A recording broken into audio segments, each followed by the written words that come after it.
Yo,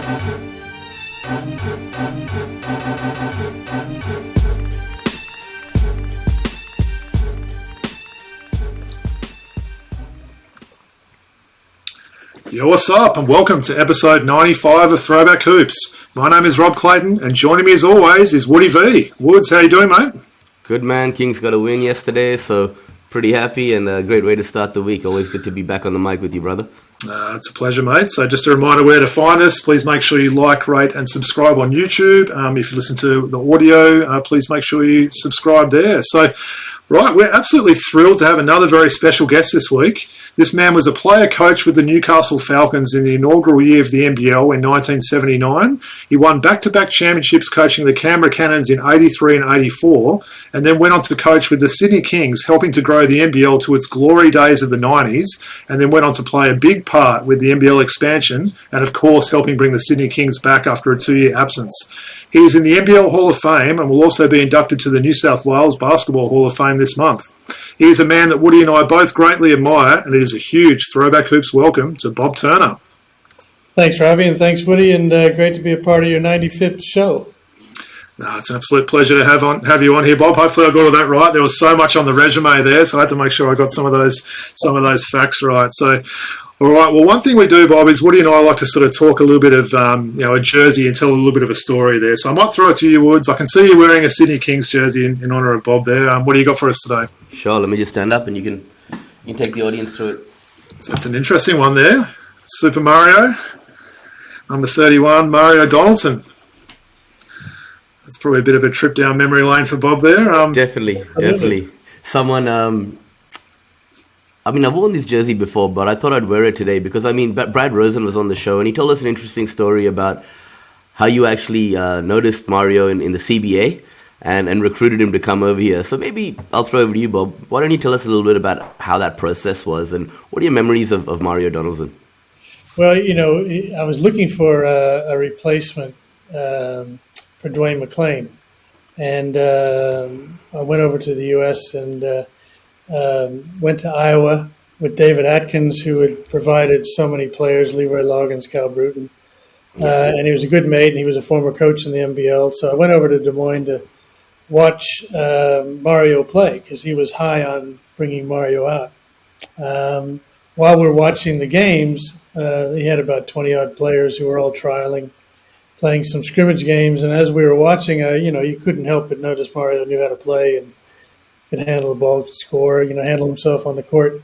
But there was this other guy named Leon Trimmingham who was, running up and down the floor, dunking and just creating havoc for the opposition. And I said, hold on, time out. Who is this guy? Leon Trimmingham. He says, look, he's really young. He's very raw. He's only played at a small college. I said, yeah, but look at him. He's exciting as heck. So I brought both of them over that year. And Mario was just a really class player. Knew what he was doing on the court, a leader. And, Leon became, above the rim trim because he could, you give him the ball in the paint and, he'd either dunk on you or score on you, one of the two. Leon wanted to become a small forward so he could maybe get into the NBA because he had never been taught those skills. He was a back to the basket, low post athlete. We tried to move him out, but those skills don't come easy. Being able to put the ball on the floor and attack somebody 20 feet from the basket. So we put him right back in the middle and said, Mario, get him the ball, and once it goes into Mario, Damian, Keogh, you stand out there and get ready with your feet planted to shoot those threes, and off we go. Hey, Bob, am I right in thinking that CBA team had a couple of other names as well? So Ricky Rainman Jones was also on that team, and I believe Tim Legler as well might have also been on that team with Mario Donaldson. He might have been. I didn't watch Mario in the CBA. I watched him in this trial. Okay, right. Got that fact wrong. Yeah. He had about 20-odd guys and a lot of good athletes. Because David had a reputation for getting players all around the world, especially Australia. So he was he put this on for me specifically to go watch. And that's when I saw those two guys and thought, no, they'll do for us. And you mentioned Leon Trimmingham. When we talk about the rich history our ball club has, you think about your Dwayne McLean's, your Leon Trimminghams, because they stand out. But someone like Mario gets slept on a little bit, and people don't speak about him as much as they should. But he did have a fantastic year, and it was 94, I think, from memory, right, that he was with us. And then 95, I also brought in Phil Smythe, who had played for me in Canberra, who I think is one of the best players ever to be produced in this country. And, with him and Mario in the backcourt, it was destined to be, and Damian Keogh as well, it was destined to be, like a real tough outfit. So you couldn't press us. You couldn't, we could get the ball up the floor. We could, he's a great playmaker. And Mario could do his thing and Damian Keogh could do his thing. But in the preseason, Phil got, in a practice session, he got wedged between Dean Utoff and Brad Dalton, two big bodies, right? Yeah, and wrenched his shoulder. And while he played for a couple of games, it didn't last, and he had to get it operated on, so he missed the whole season. Now you lose a guy like Phil Smythe, it put pressure on Damian Keogh, Greg Hubbard, and Mario Donaldson to bring the ball up, and that wasn't in their resume. So teams started to press us, religiously, and we probably led the league in turnovers that year. And Mario Mondays, this is a myth that Brad Rosen tells us about. Is it real true that Mario Donaldson would come into practice every Monday and just make every bucket? He'd try. He'd try. I mean, he was a hell of a shooter, and then he went on to Canberra and played with the Cannons. Yeah, we know that. Yeah, 97, I think it was, right? Yeah. Nice. I appreciate that, Woods. Well, I've got a bit of a trip down memory lane. I always show a couple of jerseys, Bob. So one I'm hanging behind me, I hope I've got this right. So am I right in thinking you might have coached James Crawford for 1 year in Canberra, or am I a year off for that? Did you have him for that 1 year? Definitely in 86. Yeah, that's right. So that's my first ever basketball jersey I ever had, that one hanging behind me. So you can just see it, an old school Perth Wildcats one. But rather than me talk about James Crawford, what was he like in that, coaching him in that first season? He's a legend of the NBL. Absolute legend. His nickname was the Alabama Slammer because he could dunk better than anybody I've seen since, to be honest. But, he was playing for Geelong, and I went to Canberra in 83, and, we created a bit of, we sold out every game and really put the Cannons on the map. And actually, the Cannons were the first team to actually play in a venue that sat more than 2,000 people other than Apollo and Adelaide. But so we moved into a major venue. I had a power forward named Dave Nelson who could hit 15, 18-foot jump shots religiously, and we had a very good combination. But after 3 years, we'd won back-to-back, and then in the third year, we were headed to win it again, and I thought we had everything going. And Herb McGeechan's father passed away, and he had to go back home 2 days before the finals. So we missed our, one of our absolute studs. And we got beat in the semifinals by Brisbane. And then after that, Dave Nelson, who was that player, my captain actually, he just went off the boil. And I thought, well, we can't continue on. We got to make a change. So I heavily pursued James Crawford because every time we played him, he'd kill us. The same thing with Andy Campbell. Andy Campbell, when he played West Adelaide, we played them in the finals in '83, and he was blocking shots everywhere. And I thought, I don't want to play against him anymore. Let's bring him to Canberra, and we'll play with him. So we did that, and the same with James. So I went after James pretty heavily, and at that time, the Cannons were by far the most profiled team in the league. We'd sell out crowds every game, 4,500. Had our own TV show. So it was, he's playing with Phil Smythe, playing with Herb McGeechan. So we had a very good combination ready to go.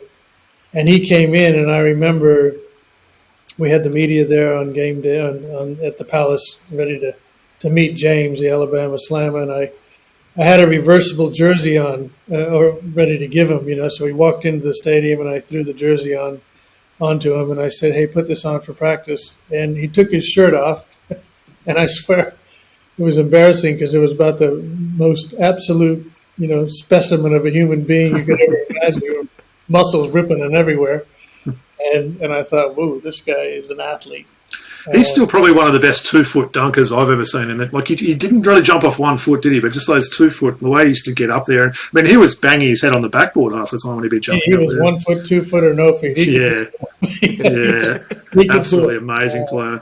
Fun to watch, fun to play, and he just helped us continue on by selling out every game, and people came to watch him play. Nice. Well, I'll show my other jerseys. This is someone that Bob's mentioned this name a couple of times now, so even a very old school jersey as well. So I'll just quickly stand up and show this one. For audience that can't see and are listening to the show, we've got a West Stars Damian Keogh jersey. It's an absolute classic you got on there, Robbie.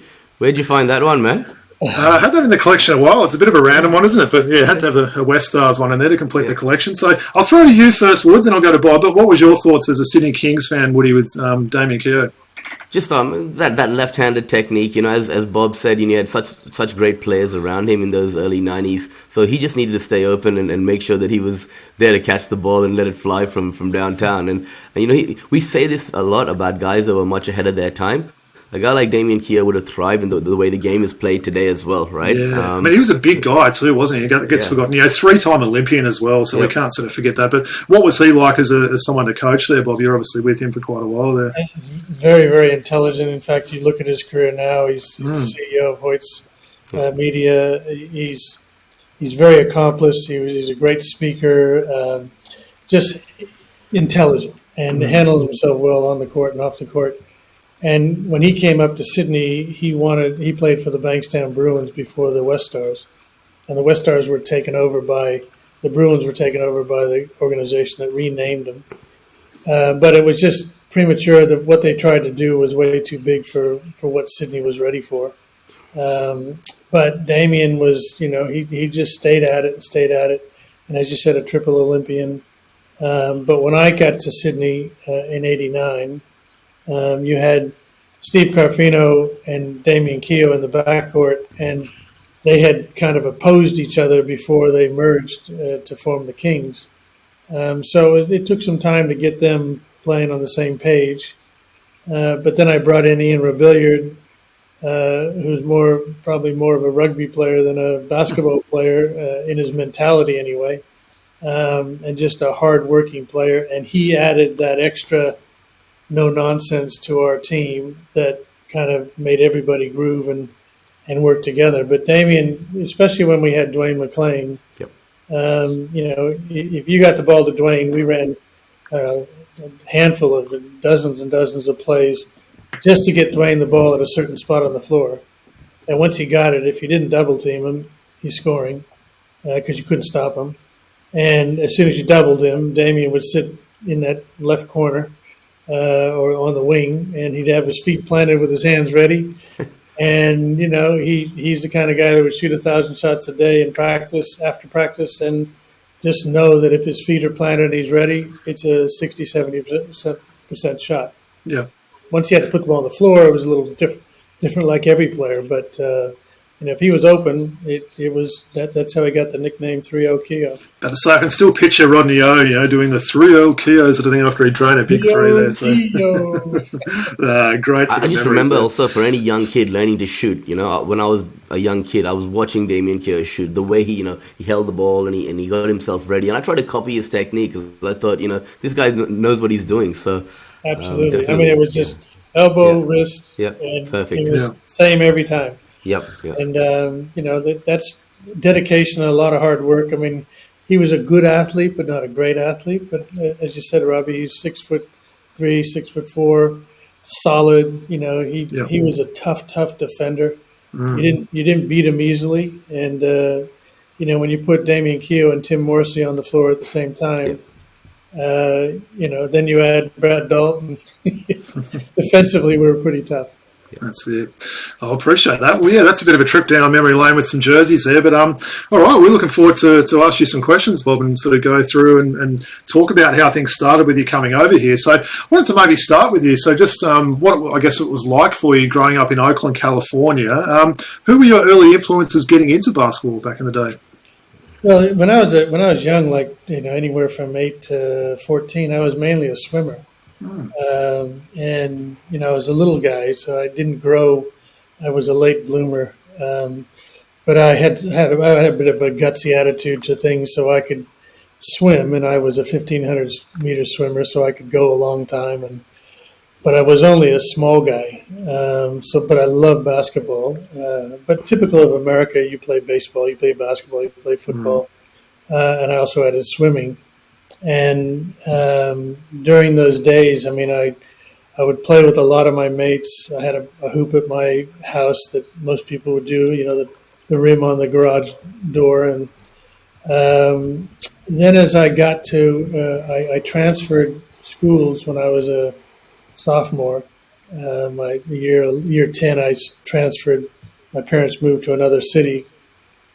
And in that city, they had a coach that was absolutely the most influential man in my life. A fellow who he had polio. He was permanently on crutches. So he couldn't demonstrate a screen and roll. He couldn't, demonstrate how to shoot. But psychologically, he understood everything and knew how to motivate you to do the right things. So I went to Amador High School, and basketball I started to grow. My junior year, I was on the varsity team. I played every game, but I scored a total of 7 points all year. So I was a point guard, defensive guy, hustle, squirt, just do all those things. And I wasn't really that offensive orientated. Then between my junior and senior year, I grew like 6 inches. So now I'm like 6 foot.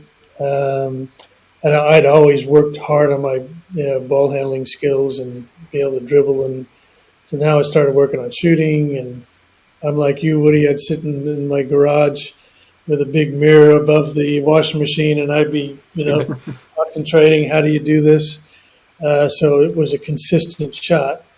And so all of a sudden, I'm now the stud of the team, scoring 20 a game.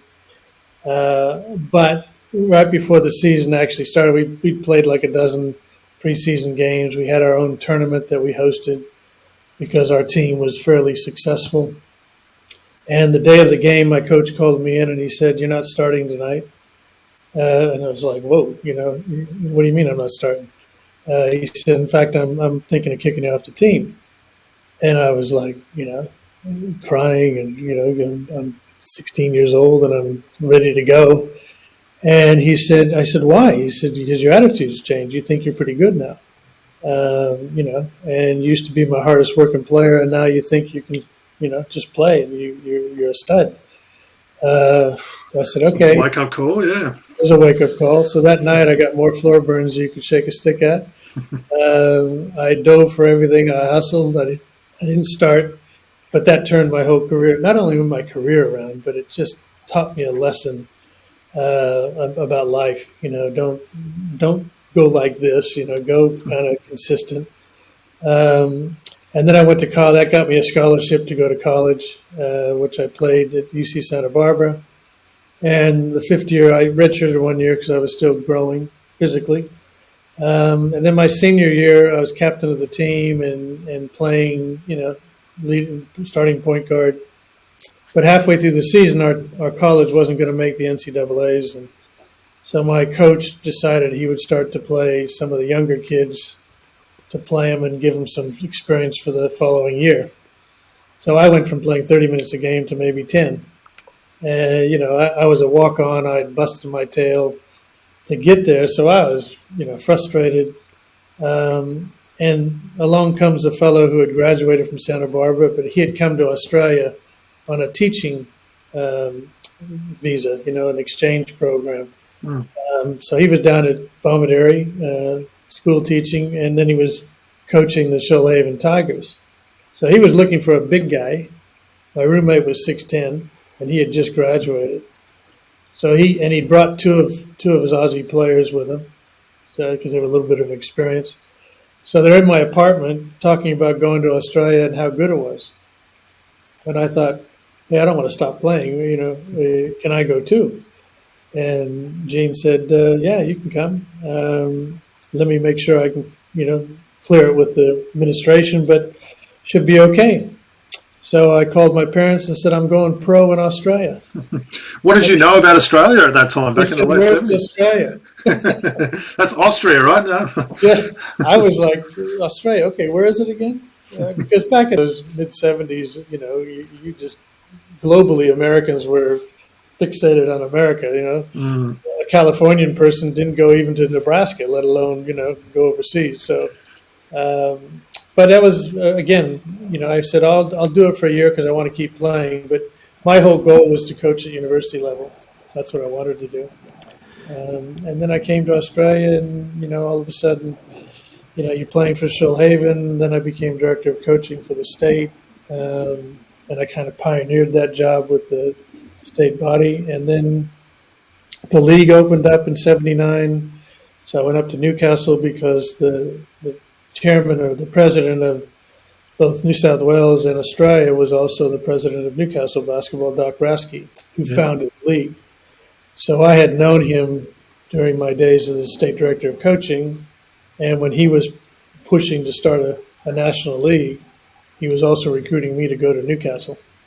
So I became the player coach in that first year, which was a tough gig because most of the players were older than me. And I wasn't a Newcastle veteran. I was kind of this, who is this guy?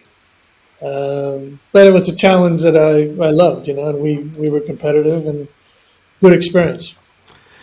Look, we'll just get into that a little bit further, Bob. I just also wanted to ask you, growing up, obviously the NBA was coming to the fore in the 70s, right? Was there a player or someone that you modeled your game on, that you looked up to, or a team that you followed, in that period? Yeah, I was always a Boston Celtics fan. Okay. Interesting. Mainly because I loved the way they played. Yep. And I loved the way, I did a lot of study on professional teams, and even later down the track when I became an owner of teams, what makes a team successful? Sure. How do the New York Yankees maintain stability when they're paying so much money? How did, Manchester United make it? And a lot of it comes down to the guy in charge, because it all filters down from the top. And Red Auerbach was one of those guys that didn't tolerate, a whole lot. If you played for the Boston Celtics, it was a privilege. It wasn't just a contract. And you had Bill Russell, who was the epitome of a team player. He actually came to the Bay Area and gave a talk that I went to. And I was like wide-eyed and, wow, this guy, he just a gentle giant, but boy, put him on a basketball court and he was amazing. But everybody who played, John Havlicek, JoJo White, all these guys that would come in, and a great lesson was, I can't remember the name of the player, but he wanted more money, and Red Auerbach, was not willing to give him more money, so he caused a little bit of havoc. So they signed him to more money and traded him the next day. Said, you don't do that to the Boston Celtics. Now, those are back in those days where, you could do that. Today it's a little bit harder in the NBA because of all the money and all the influence players have. But I tell you still have a Popovich in San Antonio who is like the coaches of old. You don't tolerate. If you want to play for me, fine. If you don't want to play for me, go somewhere else.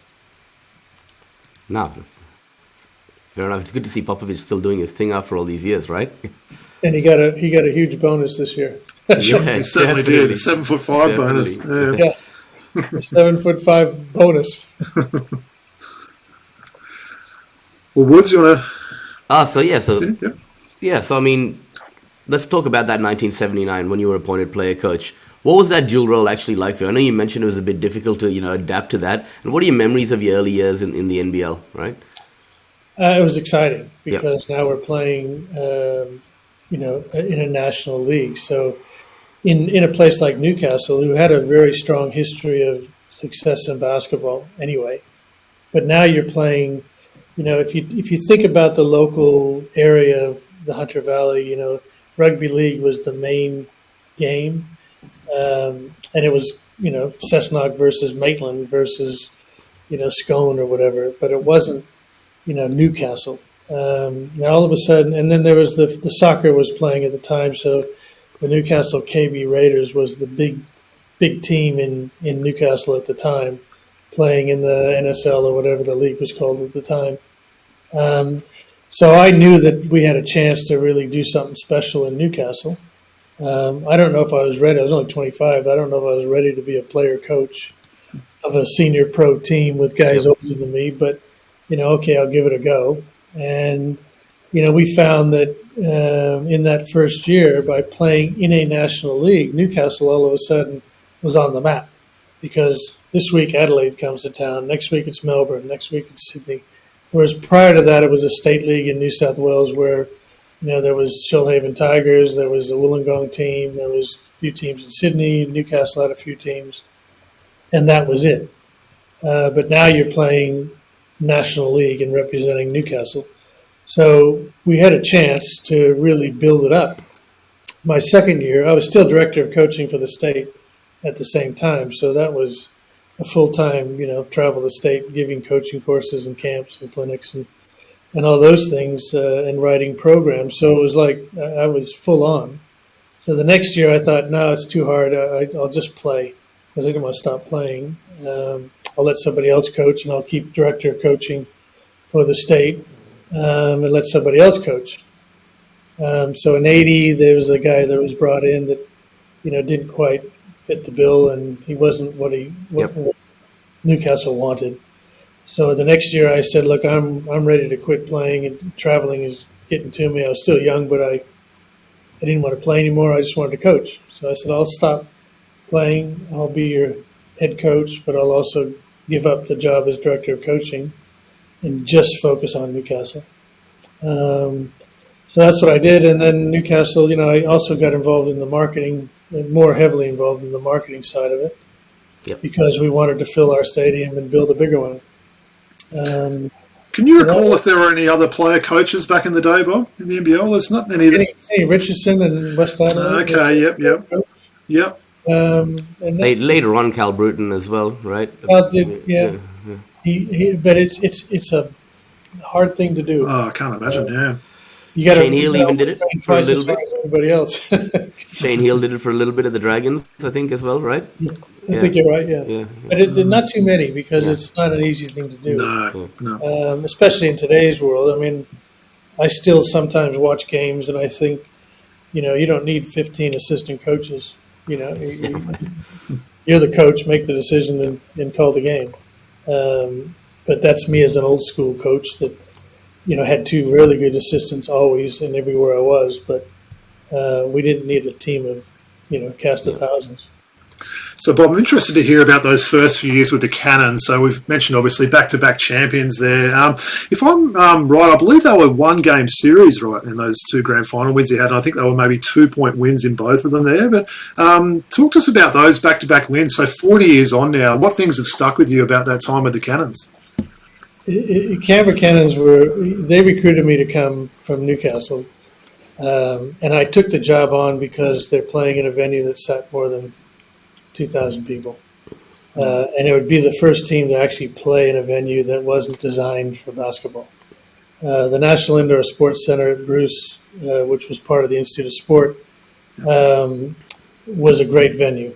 Now, the National Indoor Sports Center at Bruce is a mouthful to say. So I had read an article when I first came to Canberra to figure out what we're going to do, not only coach the team, but I was going to market the team and fill the stadium. So I nicknamed the venue the Palace because it was a lot easier and it was like a palace. We went out and got Phil Smythe to come in. And again, Jenny Cheeseman, his wife at the time, was a women's coach, so she came to coach the Institute of Sport. I brought Jerry Lee. I had Jerry Lee, who was my college roommate, and I knew if Jerry Lee's on a team, you're going to be successful because he doesn't tolerate anything but.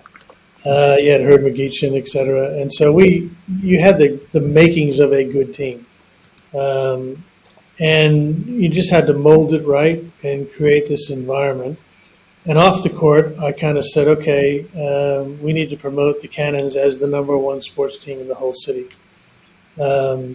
I went to Capital 7 television station, and we were the first team to have a major sponsor. It was Mazda New South Wales was our sponsor, and they were giving us some money mainly as a lobby in Canberra to get the politicians to say Mazda's a great company, and let's let them get some more cars into the country so they could sell them. But I took that money and I went to this TV station. I said, what if we gave you that money?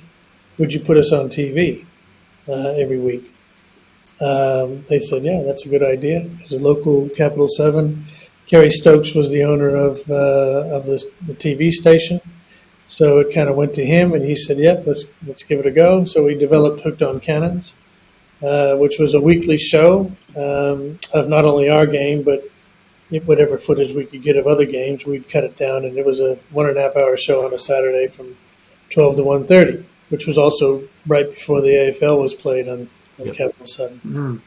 So that kind of helped us. Then I went to the Canberra Times and got them to be a sponsor, went to the 2 radio stations, got them to be a sponsor, and our crowds all of a sudden started to really build. And if I can go back to the 83 season, we played, I think, Nunawading on a Saturday night, Friday night, and we won that game. Then we had the next day to travel somewhere and play the second semi game. We won that. And then, we played Nunawading at home on a Friday night, traveled to Geelong on Saturday, and played Saturday night in Geelong. And then the third game was back Sunday at Abbott Park and played St Kilda on a Sunday afternoon. Jeez. We played 3 games in 3 days, and this was the semifinals of the league. But everybody did it. That's what you did. Yeah. And our players basically had jobs. Yeah. So this is still 83. Some are full-time, but most of them are still working. So we kind of built that into it. And then next week we played in the finals, went down to Melbourne and beat West Adelaide, beat Coburg on the first night, then beat West Adelaide the next night. Flew back to Canberra, and there was 1,000 people at the airport cheering us on. Unbelievable experience. So the next year, keep the same team, keep working at it. The crowd sold out every game, 4,800, 4,900 every game. Win the championship again in Melbourne. Beat Brisbane in the final. Fly back. Now there's 1,500, 2,000 people at the airport, and the Canberra Cannons were the hottest thing in town, without question. Any 40th anniversary celebrations this year or anything for that, Bob? Or? Well, there's no Cannons, so it's hard to have a True. Well, that's a good segue, actually. That is. When you talk about the Cannons and the success they had, right, and the popularity of the game in that region, it mustn't have been easy for you to see them leave the league. And now when we're talking about expansion with the NBL and the NBL in a great place, like after a long time, it's in the best place it's been. Absolutely. The Capitals are surviving there. What are your thoughts about potential expansion back into Canberra with the NBL?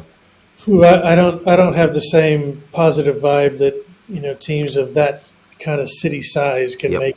Like I was in Newcastle. I don't know how Wollongong and Cairns survive. Because what I was paying, the salary cap back in those days was like $1 million. The salary cap today, even during the Kings days, the salary cap was, or when I was at the Singapore Slingers, I think it was 890,000 or something. Yep. Now that's, seems to be 1 or 2 players. That's what they're paying. So I don't know how you sustain in a model like Wollongong or Canberra or Newcastle or Townsville, how you can generate $4 or $5 million to operate your franchise when you have a 4,000 seat arena. So my 7 years with the Kings, once we started, that first year I was there, they went from losing, money to making $750,000 profit because we filled up the venue and we had good corporate support. But I could sell a box in Sydney for $25,000. Yep. And a box in Canberra, if I got $8,000 or $7,000, that was big time. Mm. So it's just the market and what you have in those cities. So now if you're Wollongong and you have a 4,000 seat arena, you fill it every game, at $20 a pop or whatever net, you're making 80 grand a game, but then your expenses are there. It's hard to raise 4 or 5 million. Yeah, when you talk So about I'm a not team, sure when yeah, Canberra fell apart yeah. because they can't financially sustain themselves. Yeah, Uh, when you talk about those community-based teams, Cairns, Illawarra, they rely on recruiting really well, right? yeah, And someone like Cairns does that, and they might find a player who stays for 1 year, and then you see like a DJ Hogue go to yeah, Sydney and get the big bucks. So you yeah. make a very good point how these community-based teams just carry on. So that They would be have the to big be concern, well right? coached, and they Yeah, have to be yeah, very resourceful as to how they recruit. yeah, yeah. Well, let me talk to you a little bit about the early 90s, Bob. And I spoke to you about this offline briefly. When I first moved to Australia in 89, 90, I moved to Beecroft. It was difficult to make friends and adapt to a new country, right? Yeah, And my dad got me heavily involved in basketball, and that really helped break down barriers for me, right? A big part of that was going to Kings games, whether we'd be watching them live at the stadium or on TV. And he'd always tell me, Bob, that I absolutely love that coach. I love the way he goes about his business. So he's speaking about you, Bob. And smart man, your he, dad. yeah, and Raj is super excited that you're coming on this show today, so he'll be listening to this. But there was such a real buzz around the city of Sydney in that period in the early 90s with basketball and the Kings. Looking back now, how did it feel to be part of what many people consider was the golden age of basketball in the city? Again, you go back to what I said a little earlier. Yep. So you had the Sydney Kings were formed in '88. That was the only team in Sydney because the other one, the West Stars, had not survived financially. I was coming up calling the games in '88 and looking around going, if Sydney doesn't go, the game is still stuck because this is where the corporates and the media hubs are all based. So I said to my partner, let me go coach the Kings and see if I can help build the marketing and liven it up a bit. And if we can do that, then basketball will be a lot easier to market and promote. Because until Sydney goes, the corporates don't understand it. And again, a good example is in Canberra, we were the hottest thing in town by far, our own TV show. And a lot of corporates in Canberra were kind of smaller divisions of the main bodies in Sydney and Melbourne, but the head office was usually in Sydney. And so they would go and say, hey, we've got to be at the Palace. We've got to have a box at the Cannons. And the Sydney people would go, what, basketball? You kidding me? We don't play basketball. So until Sydney actually could make it, it wasn't going to go anywhere. So when I came in 80, end of 88 season to get ready for 89, I said to Mike Wroblewski, look, I'm going to keep the same team. He said, you're crazy. We came 10th. I said, no, the culture was wrong and the attitude was wrong. Well, you got talent. Let's see if we can't mold that talent a little bit better. I brought in Ian Rebillard, who was as I said earlier, a real tough SOB on the court and didn't tolerate fools. So he came into the equation. And I started to set about doing what I'd done in Canberra and Newcastle of getting the media on side, getting corporates on side, hustling the city. We were out speaking everywhere you could. Our players were all full-time, so we would do 500 school visits a year. We went to the local associations and said, we'll do camps for you with the Kings. You make all the money. We're just going to come and promote. And my attitude wasn't like appeal to the basketball person to come to a game because the average basketball person thought, I play basketball, I should get a free ticket. That's the kind of mindset. Sure. I always recruited. My head was always looking at when I was at the cafe, the person making a sandwich. How do I get that person to come to the game? Yep. How do I get that person to understand basketball is okay? So we started to really hustle the city and use that, not just on the court, but off the court, more importantly, to try and build something. I've got a bit of a story on that as well, Bob. So, 1990, you and Mark Ridland did just sort of visited a sports store in Pennant Hill. So, I was obviously a big Wildcats fan. It was a big autograph hunter back then. So, went to this sports store and met you and Mark and got an autograph. And I've told Woody this story before. You're very impressionable at that age. I remember meeting you, and you couldn't have been any nicer. And it always sort of stuck with me. I mean, I've also told a story to Woody about I met Greg Matthews, an ex-cricketer, at a similar sort of time, and it couldn't have been any more unfriendly towards me, basically, sort of thing. So it always stuck with me. And even though I was always with the Wildcats, I always had that soft spot for you after that. So it just shows you when people sort of meet kids and everything like that, how much things can stick with them there. So that's just a little bit of a trip down memory lane, meeting you and Mark then. Yeah. You're spot on. That is what builds anything, the culture of any organization, whether it's business or sport. And, if you're going out, you need to genuinely want to do it. And I'm a basketball lover, so I wanted basketball to be up there where it should be. And I'd seen it in Canberra and Adelaide and Brisbane and Perth.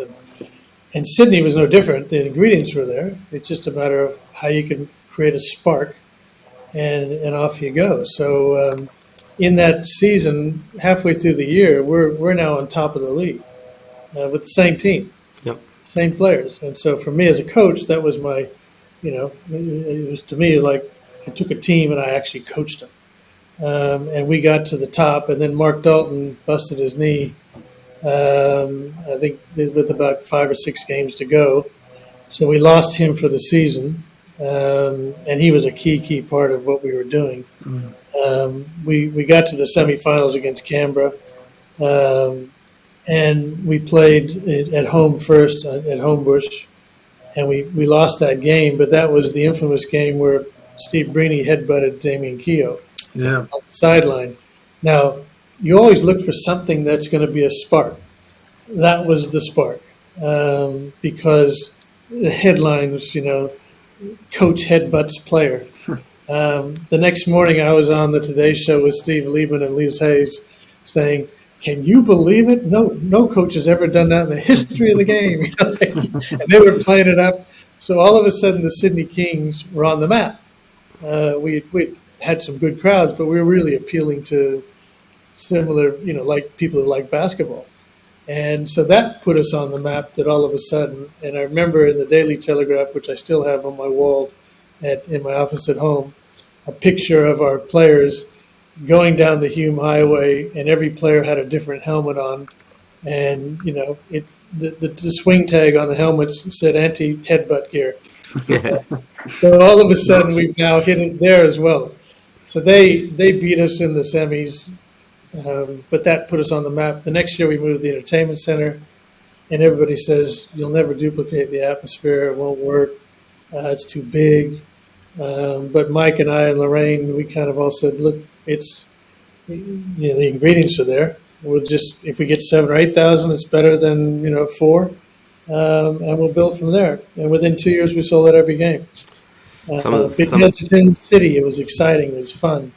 It wasn't the basketball people that were coming. It was just the person who wanted entertainment. Some of the happiest times, fondest memories early in life for me were at the entertainment center. So I was really sad, actually, Bob, for us to move to Homebush. Although the product is pretty good now, I can't complain. But no, they put on a show, but back in those days, it was so different, so new. It was the only indoor sport in town.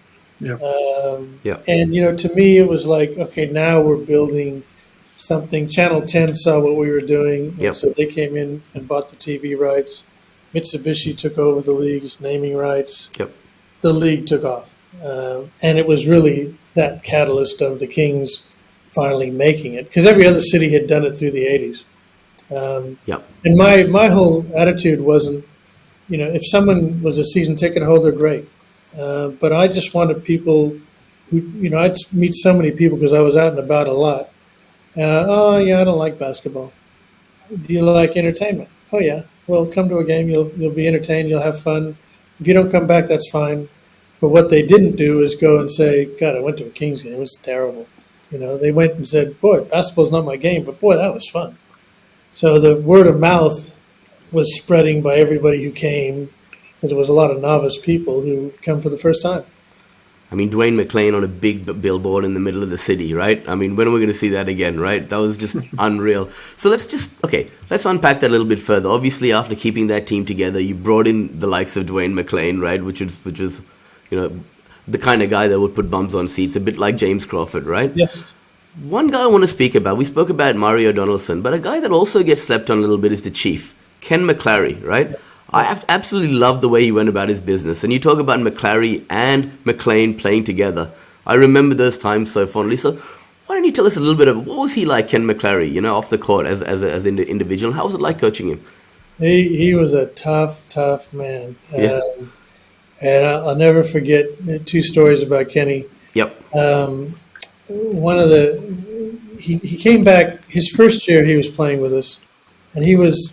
I was demonstrating on the court. Now, when you're trying to block out, you put your arm here and you give him an arm bar, and I put my arm into Kenny's chest or his side, and it was like hitting a brick wall, And I went, do that. I thought, ooh, gee, this guy is strong.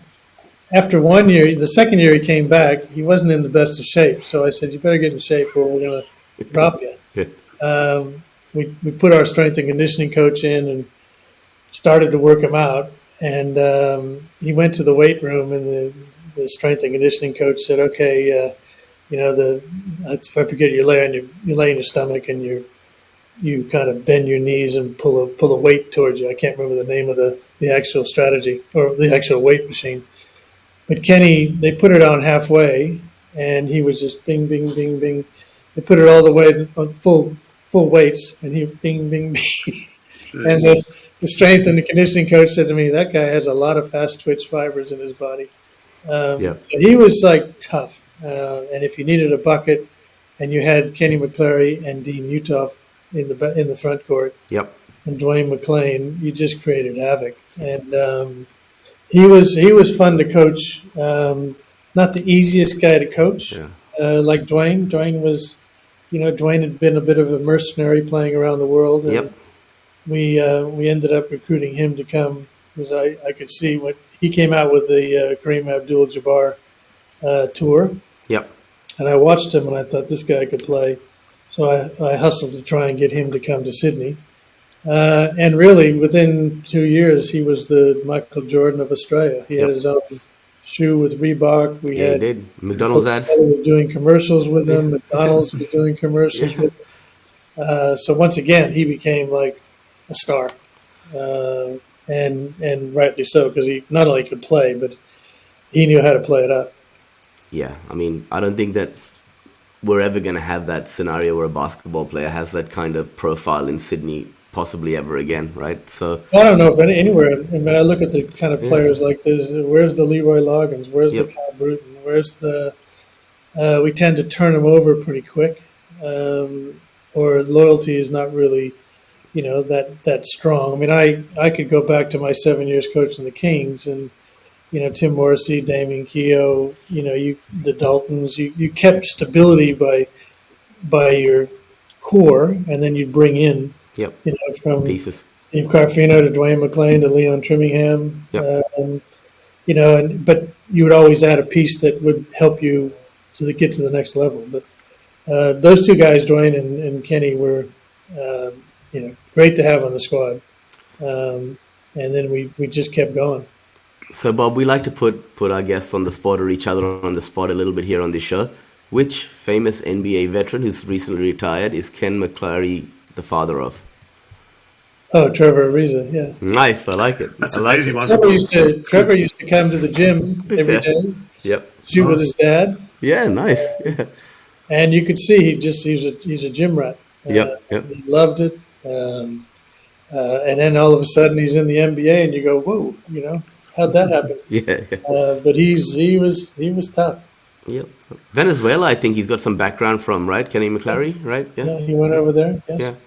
His wife, Lolita, they had 2 other children. And, it was a whole family affair when they were here. Yeah. Oh, nice. Yeah.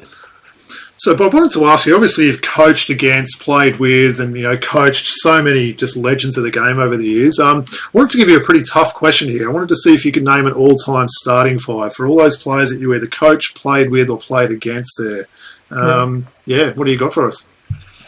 It's always hard because I go to a different era, like pre-2000, so to speak, where the players were players. And if you had an American that didn't get 20 points a game, he wasn't going to last very long. Whereas a lot of times in the league this year or in the last 10, 15, 20 years, you might have a guy that you're paying a lot of money and he gets 6 points. That just didn't happen in the early days of the NBL. But if I was going to as a point guard, Phil Smythe would be the number one point guard because I saw him day to day. Right behind him would be people like Daryl McDonald, Al Bruton. The Bryce Cottons of this world are now in that kind of emerging. They've been around a while. But Dwayne McClain was only here 2.5 seasons. He wasn't here 10 years or anything. If I look at my shooting guard, would be Dwayne McClain. And even though he was here only 2.5 seasons, you just couldn't stop him. He just had it, and not only on the court but off the court, he had a bit of persona about him that was just magic. And magic for the game, and I'm talking about as much as a player on the court, player off the court, to do some really good stuff for the game and building. Leroy Loggins would be my small forward. Yeah, that's a must. Because you put Leroy Loggins and Andrew Gaze, and when Andrew's immortal. I mean, he's like the man in basketball in Australia. So he's got to be in that mix as well. But Leroy was. Every time I played against him, you'd have strategies. You'd try and stop him. It's like Andrew Gaze. You try and say, okay, tonight we're going to limit him to 15. He'd get 30. And he just couldn't stop those guys. So Andrew and Leroy would be right there. Power forward, Kenny McClary was good, but he wasn't here long enough and didn't have a big enough impact. But Mark Davis has been a guy that. Every time Adelaide was in the finals, it was Mark Davis driven. Chairman of the boards. Chairman of the boards. And then as a center, we haven't had a lot of centers, stick, but Ray Borner was the MVP of the league when he played for Coburg. And, just great guy, great player, great team man. And probably Ray and Phil Smythe in today's era could very well have been in that same mix of all these guys that are in the NBA today. But, back in the 90s, if you would have said a player from Australia was going to play in the NBA, you'd shake your head and say, never going to happen. But you look at today, and, Andrew Gaze and Shane Hill were the two that kind of opened that gate, and everybody else has stepped in. And then, of course, with the women, you probably got 20, 30 players that have played the WNBA, and Lauren Jackson heads that list. So we, as a small country, the game of basketball in the last 30, 40 years, take your hat off and say, wow. Now Larry Kesselman's doing a great job of keeping the NBL going to the level it is now. But back in those early days, these guys were household names. And not only in their own city, but in other cities. People knew who they were. Appreciate that, Bob. I'll give you an A+ for the homework assignment. So it's funny, when I was thinking about that, I thought you'd have to have Leroy Loggins in there. So I like hearing some of those names. And Leroy and Andrew, kind of maybe not. Both of them are. You can't pick five. Yeah. No. But we'd like to thank you as well for all the distinction and what you've done for the game of basketball, not just in New South Wales, but in the country, right? And you said that coming into Sydney, basketball wasn't even a thing. And look at the state of the game today. And a result of all of that, you are going to be inducted in the New South Wales Basketball Hall of Fame, as Robbie alluded to earlier in the show, with some other legends of the game, including Robin Maher and Glenn Saville. Yeah. That must mean a lot to you, right? It does, because I started, here in New South Wales, and, you take Canberra. Canberra is almost like New South Wales. Newcastle, Sydney, even when I went to Singapore to put a team Yep. in Singapore to internationalize the league, that was a huge, bold move to try and do that. And the Slingers are still going today, which is, Yeah. but we needed to play in our own league rather than the Australian league, because when you have Singapore on your chest and you have 8 Australians and 2 Americans on your team, it's hard for the government to understand how that works. So, but they're still going now, and that's mainly driven by Singaporean players, which is, now those guys are all full time. So, that was fun to do. But when I look at my basketball career, I've thoroughly enjoyed everything I did, and it wasn't work. They paid me to have fun. But it's a passion. When you find someone that has a passion like that, let them go. And, not just me, but other people, let them go, let them do their thing, because they're going to produce a winning culture and a winning attitude around them. And that's what basketball has done for me in this country. Yeah, in the 70s when you told Mama and Dad, I'm going to Australia, little did you know that, 40 plus years later you'd still be here. So that's pretty 47 awesome years, as well. my parents used to say, up until they passed away, like, when are you coming home? Well, I am home. Awesome. Yeah. Nice. But I've been in the last 28 years, I've been an Australia Day ambassador on Australia Day, and for the government, go out somewhere and tell people how good it is to be an Aussie. And of course, I turn up with a funny accent, and who brought the yank, Well, Bob, you've been so gracious with your time. Just one last question before we let you go. Just want to know what you're up to these days. I believe you've recently joined the board of the Australian Ice Hockey League, if I'm not mistaken. But what else is keeping you busy these days? Well, I'm chairman of Blacktown City Football Club. Mm-hmm. I'm chairman of a group called Super 6 High Performance, which is, watch this space. It's going to go places. And the Ice Hockey League is one of those things that someone said that the chairman of the league has kind of been at me for 2 years to get involved. And I wouldn't say I'm an ice hockey person. But I went to the finals down in Melbourne, and I thought, wow, this is exciting. I mean, it's probably the fastest game of any sport I've been to. It's like rugby league on ice because it's physical. And all the players that I've watched play. I mean, in basketball, you have 12 guys on a team. You got 3 or 4 studs that are really good, 3 or 4 good players, and 3 or 4 that don't play a lot. In ice hockey, you got 20 people on a team, and they sub them in and out every 90 seconds. And every guy that hit the ice, I kept watching for the guy that was a dork, or not a very good player. Couldn't find them. They were all talented guys, and most of them, 80% of them, are Aussies. So it's fun. The problem with ice hockey is rinks. There's not a lot around, so that needs to be fixed. But you go back to the NBL in the early days, we were playing in tin sheds, just like ice hockey is. Until we figured out how to bring a portable floor, portable backboards, we moved to the entertainment centers, the Superdome or the Keogh Arena. Yep. And ice hockey, you can put a floor down pretty quickly and play and then take it up. So who knows where the space will go. But a lot of this is I grew up in America as a sports person. I played baseball. I was a swimmer. I played basketball. I played football. I love sport. Here, I got pigeonholed into being a basketballer. But when people like baseball, the Sydney Blue Sox called me and said, we need someone like you to come and help us grow the game. Can you do it? Sure. Blacktown City called and said, we need to grow and restructure what we're doing. It's a football. I don't know much about football. But I met the coach and I said, well, he knows football. I'll do the marketing side and let's see where we can go. So for me, it's always, I look at a situation in sport in particular and say, does it have the ingredients to be able to go to the next level or a better level than where it is?